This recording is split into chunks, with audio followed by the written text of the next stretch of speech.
আসসালামু আলাইকুম, কি অবস্থা সবার? কেমন আছেন সবাই? আশা করি সবাই অনেক বেশি ভালো আছেন। সো আজকের ভিডিওতে আমি আপনাদেরকে দেখাবো কিভাবে এআই এর মাধ্যমে এত সুন্দর সুন্দর আপনার অ্যানিমেশন ভিডিওগুলো তৈরি করতে পারবেন, তাও কিছু সময়ের মধ্যে। তবে এগুলো তৈরি করতে আপনার কোনো প্রকার পিসির দরকার হবে না, সম্পূর্ণ আপনার হাতে থাকা স্মার্টফোনটি দিয়েই তৈরি করতে পারবেন। তো সম্পূর্ণ প্রসেসগুলো দেখার জন্য অবশ্যই সাথে থাকুন। অলরাইট, কাজটি করার জন্য অবশ্যই আপনাকে ওপেন করতে হবে গুগল ক্রোম ব্রাউজার, যারা ফোন দিয়ে করবেন। আর আপনি চাইলে পিসি দিয়ে করতে পারেন, যে কোনো ব্রাউজার ব্যবহার করে। তবে যারা ফোন দিয়ে করবেন অবশ্যই গুগল ক্রোম ইউজ করতে পারেন, এইটা সব থেকে ভালো হবে। এরপরে এখানে এসে সার্চ করবেন adobe animated ইউটিউব ফ্রি লিখে সার্চ করার পরে এখানে যে প্রথমে ওয়েবসাইটটা চলে আসবে এটার ভিতরে প্রবেশ করবেন। যেহেতু ফোন দিয়ে করবেন এরপরে এইরকমের কিছু আসতে পারে, আর আপনার এই জায়গায় একটা জিমেল দিয়ে সাইন ইনও করতে বলতে পারে, মানে এটা না করলে আপনার ভিডিও সেভ করতে পারবেন না। তবে অবশ্যই এখানে আপনি যে জিমেলটাই ব্যবহার করেন না কেন অবশ্যই সাবধানের সাথে ব্যবহার করবেন। এরপরে স্ক্রল করে চলে আসতে হবে আপনাদের একদম নিচের দিকে। এরপর এখানে লেখা দেখবেন মেক অ্যানিমেট ফর ইউটিউব, এখানে ক্লিক করবেন। অবশ্যই ফোন দিয়ে করার সময় একটু লোডিং নিবে। লোডিং শেষ হয়ে গেলে ঠিক এই রকমের চলে আসবে। আপনাদের এই জায়গায় অন্য রকমের আসতে পারে। এখান থেকে দেখতে পাচ্ছেন আপনি চাইলে যে কোনো ক্যারেক্টার এখান থেকে চুজ করতে পারেন। মেল ফিমেল দুই টাইপের ক্যারেক্টার আপনারা এই জায়গায় পেয়ে যাবেন, এছাড়াও অন্যান্য ক্যারেক্টারগুলোও পেয়ে যাবেন। এরপরে এখান থেকে চাইলে আপনার ক্যারেক্টারের সাইজ ছোট বড় করতে পারেন।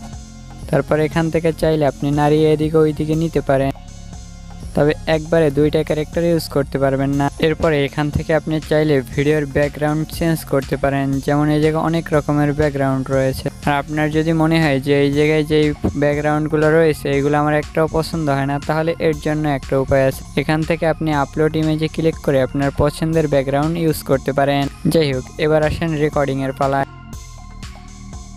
সিম্পলি আপনি এই জায়গায় চাপ দিয়ে রেকর্ডিংও করতে পারেন, অথবা আপনার রেকর্ড করা ভয়েসগুলো এই জায়গায়ও দিতে পারেন। এরপরে এই রকমের আপনি ভয়েস দিবেন, সেইটা এরকমের উঠবে।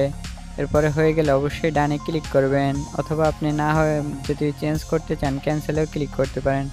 আমি এই জায়গায় এই ভয়েস দেবো না, আমার ভয়েস আগে দেওয়া আছে, ওইটা দিয়ে ভিডিও মেক করব। ভয়েস দেওয়া হয়ে গেলে আপনার এরকমের কিছুক্ষণ টাইম নেবে আপনার ভিডিওটা হইতে, মানে আপনি যে ভয়েসটা দেবেন ওইটা মানে ভিতরে নিয়ে ও আবার ওই মতো অ্যাক্টিং করে দেখাইবে, তো এর জন্য এরকমের পেন্ডিং ভিডিও দেখাবে। এরপরে একটু সময় নেওয়ার পরে এটা হয়ে যাবে। তো হয়ে যাওয়ার পর আমি আপনাদেরকে দেখাচ্ছি। অলরাইট, আমাদের ভিডিওটা রেডি। এইবার হচ্ছে এটা সেভ কিভাবে করব। অবশ্যই এখান থেকে শেয়ারে ক্লিক করতে হবে। আর আপনি চাইলে এখান থেকে আবার ব্যাক যে ভিডিওগুলো এডিট করে নিতে পারেন যখন আপনার এটা পছন্দ হবে না। তো চলেন এবার আমরা সেভ করি ভিডিওটা। তো সেভ করার জন্য অবশ্যই আপনার এই জায়গায় একটা অ্যাকাউন্ট প্রয়োজন। অবশ্যই এখান থেকে অ্যাকাউন্ট খুলতে হবে। দেখতে পাচ্ছেন আমাদের ভিডিওটা সেভ হয়ে যাচ্ছে, কিছুক্ষণ টাইম নেবে, এরপরে অবশ্যই আপনার ভিডিওটা সেভ হয়ে যাবে। রাইট, দেখতে পাচ্ছেন আমাদের ভিডিওটা কত সুন্দরভাবে ফাইল আকারে এসে সেভ হয়ে গেছে। আপনারাও চাইলে ঠিক এই রকমের কার্টুন অ্যানিমেশন ভিডিওগুলো খুবই সহজে তৈরি করতে পারেন। ভিডিওটা ভালো লাগলে অবশ্যই আপনার সকল বন্ধুদের সাথে শেয়ার করবেন এবং চ্যানেলটা সাবস্ক্রাইব করে রাখবেন। Thank you.